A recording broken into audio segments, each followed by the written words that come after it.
Oh yeah?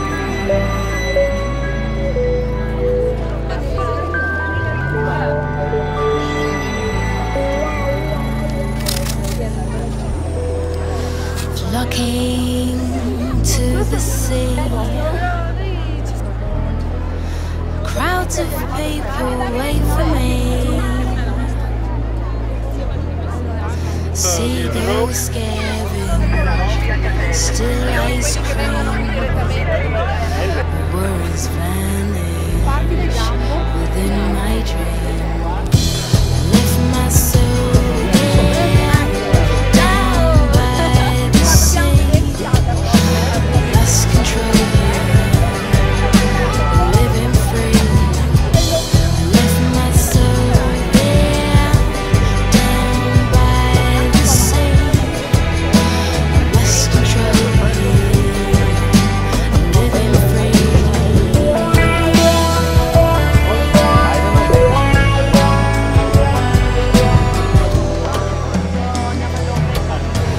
Fishing boats sail past the shore. No singing, Mayday anymore. The sun is shining, water's clear. Just you and I walk along the pier. Ciao!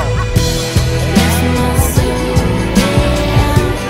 down by the sea. Il messaggio che noi vogliamo mandare è ovviamente un messaggio positivo e gioioso. Venezia non chiude alla sera, no? Non abbassa le serrande, è una città viva, è una città capace ancora di raccontare delle cose, è una città che ha ancora una memoria viva e noi questa memoria oggi, nella giornata del Boccolo, la rendiamo talmente viva da rendere vivo il Boccolo, perché sarete voi a formarlo. Io vi ringrazio ancora di essere venuti tutti qui.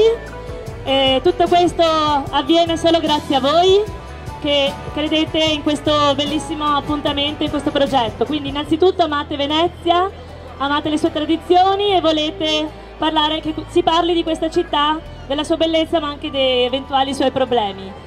Questa è un'opera di land art, la vedremo solo dall'alto, ma già da stasera vedrete in internet la foto e il video, quindi mi raccomando,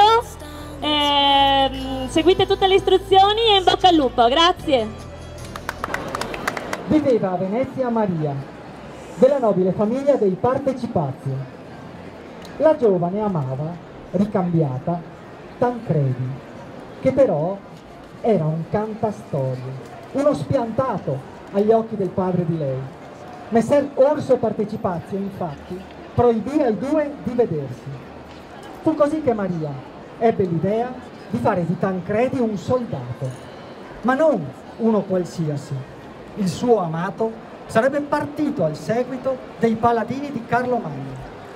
In pochi mesi divenne il terrore dei Mori, combattendo con Orlando, Rinaldo e gli altri paladini. La ragazza aveva visto giusto. Messer Partecipazio non stava più nella pelle. Quel guerriero d'assoluto valore sarebbe diventato suo genero.